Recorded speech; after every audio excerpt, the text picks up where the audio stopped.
I bear witness that none deserves to be worshipped except for one supreme being alone, Allah the Almighty. And I bear witness that Muhammad sallallahu alayhi wa sallam is his messenger, our prophet, sent to all of humanity. We ask Allah's exaltations and blessings upon our leader and teacher, Muhammad the Prophet, sallallahu alayhi wa sallam, upon his companions, the believers, the righteous people all over the world. Ameen. And we say to you, Assalamu alaikum wa rahmatullahi wa barakatuh. Inshallah, I'm certain that the Hajj, I think, has been declared to begin Saturday, which means that the Eid al-Adha will be not this Monday, but a Monday a week from this coming Monday. And inshallah, we will have the Eid prayer here at about 9:30 in the morning. I was given some virtues of the it does say here the first 10 days of good Hijrah. And I thought it was a little humorous because it was only 10 days of Hajj anyway.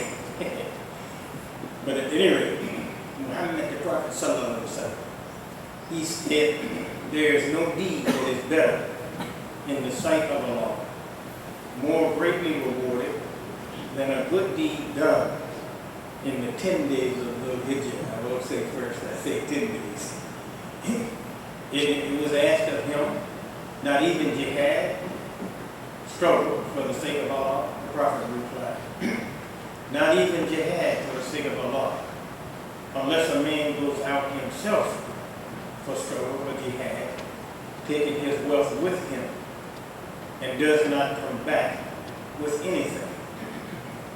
And most people, they don't understand the Hajj has many, many meanings. Hajj. You want to see the oneness of humanity? You want to see what the world will look like without racism? Make Hajj. Make Hajj. I've been there many, many times. All languages, all races, male and female. It is the establishment of the equality of man. You know the United Nations? I'm speaking to you people, most of you like me, we can't make these connections. You will never know this unless you hear from us. The United Nations is an attempt, and it has been inspired by the Hajj. Okay? The Hajj is representative of respecting the autonomy of each individual.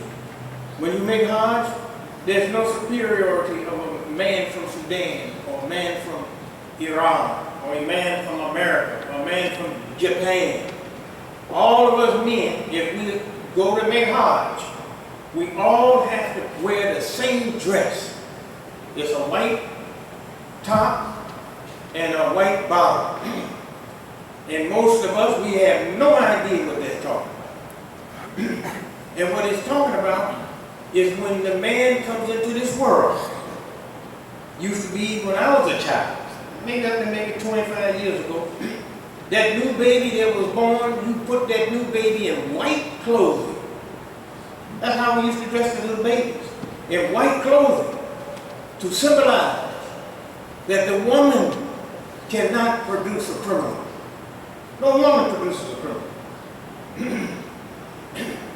And they speak it that the human being, if he's an engineer, if he's a doctor, if he's a lawyer, or she, they have to rise upon that first innocent nature that God created us all in.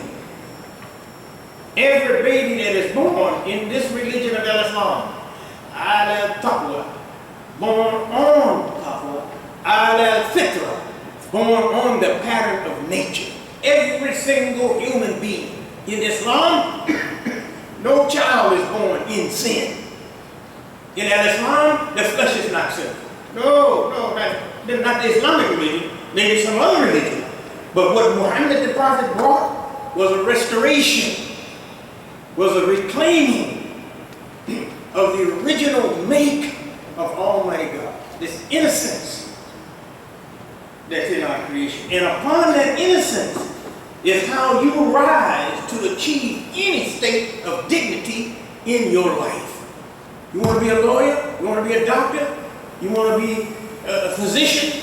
No matter what you want to be, you have to build that upon the original nature of innocence that you came in this world with. Yeah, they're not going to talk to you like this, because this is where your strength is.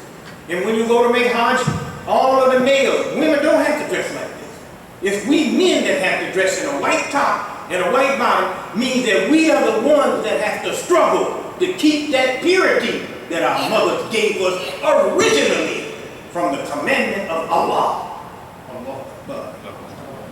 And every man has to dress this way if he's going to make Hajj, which shows you what? There is no racial superiority, there is no racial inferiority in the religion of Islam. We all have the same dress. Meaning that we came upon this original innocence, and if we lost it, we all have to struggle together to come back to that innocence that we lost. Alhamdulillah Rabbil Alameen. So Allah subhanahu wa ta'ala, He blessed the Ummah of Muhammad. They say nation. We don't say nation. We say Ummah. Ummah is bigger than a nation. A nation is a small thing. I know it's reversed in the West. The bigger thing is Ummah. Our thing is called the International Ummah of Muhammad the Prophet. Not nation. Why don't we say nation? Because we didn't start as a nation. The human family didn't start as a nation. There was no nation of Germany. There was no nation of Japan. There was no nation of the United States. There was no nation of Saudi Arabia when man started. You started with Adam. And the whole world was without borders. Borders came up later. And even President Reagan had enough sense to follow Prophet Muhammad and tell Russia to remove the borders. And here's somebody in his own party later on want to put up another border. You know, you can have sense enough to follow who they say is their greatest leader in modern time. I'm not talking about Muhammad. Muhammad is the leader for humanity. So anyway, Allah bless this community of Muhammad the Prophet with the opportunities to reap rewards and blessings every day of the year. And even in the last 10 nights of Ramadan, where we did the fasting a few months ago, among some of these blessed times, and then especially in the Ramadan fast was Laylatul Qadr, the night of power, which is extremely sacred. And it's similar to the 10 days of Hajj, which carry that special blessing. I might deviate from this a little bit. I like it. It's okay. But we need some practical insights. We fasted during the month of Ramadan in the 9th month. For most human beings, we are pregnant in our mother's wombs for 9 months. This is why we have the fast of Ramadan. Because in my mother's stomach, in her uterus, I can commit no wrong. You see?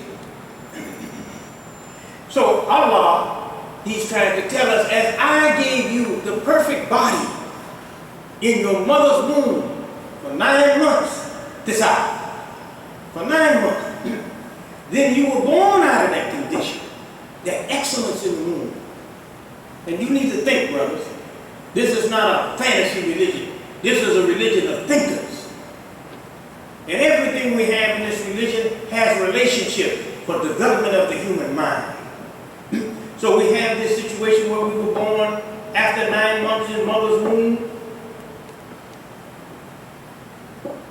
And during that month, Allah said, you're not going to be created again physically, but I will give you the opportunity during this month to create your mind after the perfect creation of the physical body that I made for you.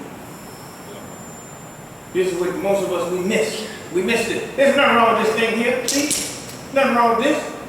Eyes, ears, nothing wrong with it. You can't drive your car without it. You can't eat food without it. You can't learn ABCs without this flesh body. So the problem is not the flesh body. The problem is the mind. And this is why Allah gave us the month of Ramadan. The month of Ramadan is not to purify the flesh. The flesh is already pure. The month of Ramadan is to clean up the mind. Allahu Akbar. And how come Hajj has to come 3 months later after the Ramadan? It's because the woman knows that she is pregnant 3 months after she has mated with her husband. Allahu Akbar. And it is to let us know that we should see in the Muslim community a pregnancy 3 months after the fast of Ramadan, where more and more numbers of us have become more impregnated with the words of Allah. Allahu Akbar. This is the best way to understand our religion, and it makes much more sense. Alhamdulillah Rabbil Alameen. Yes, and you see now, you'll go make Hajj now, they say it's between 3 to 5 million. The last time I went, they said it was 3 million. That was in 2003, maybe. Maybe it was later than that. I forgot, I made so many Hajj. But I say they don't know how to count.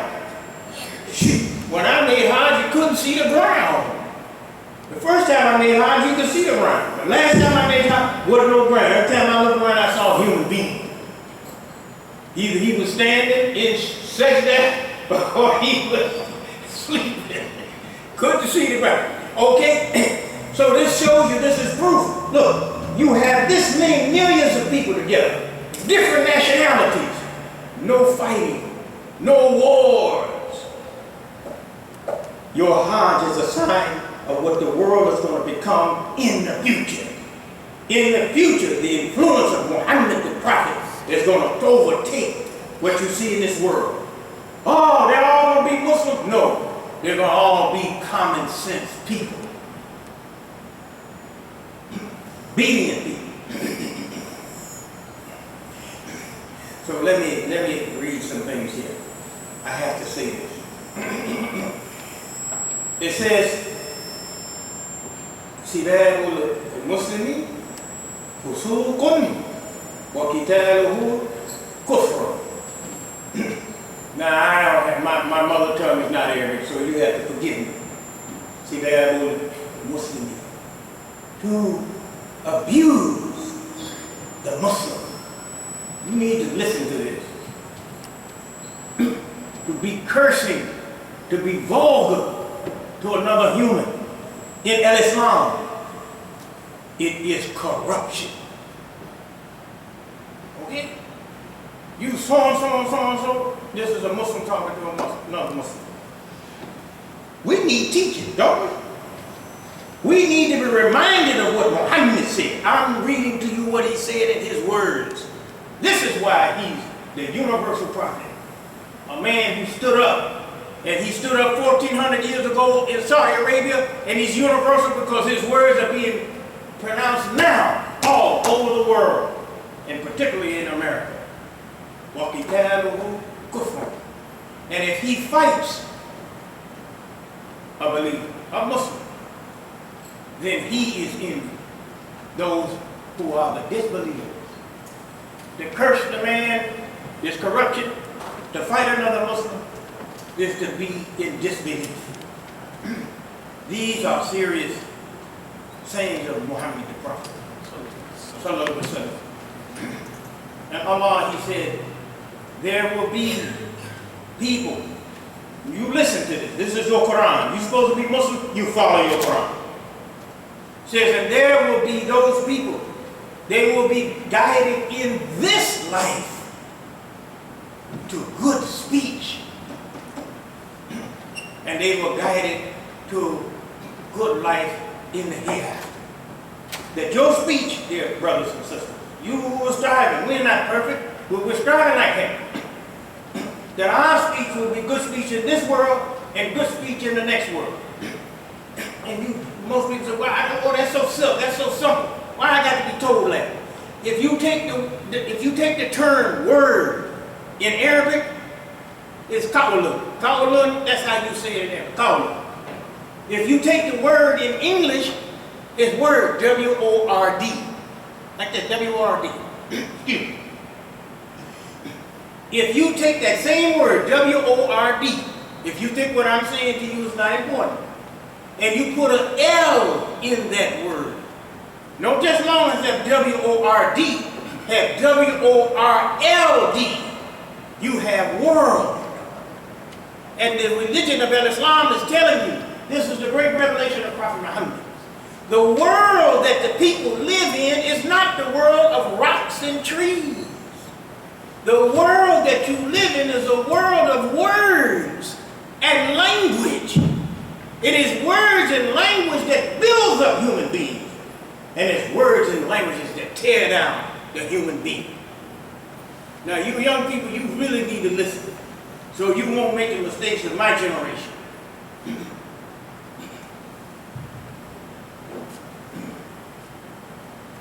And I want to repeat again what Muhammad the Prophet said, sallallahu alaihi wasallam. He said, "Inna awala ma khalaqa Allahu al-qalam." He shake his head, yeah. If I want to shake his head, yes, I do. I'll say it right. Inna awala, the first, surely the first, ma khalaqa Allahu, that Allah created al-qalam, the pen. And there's scholars who they add to this. You can't find, I find this one, but I can't find what I'm about to tell you now. It says, Inna awala ma khalaqa Allahu aqla.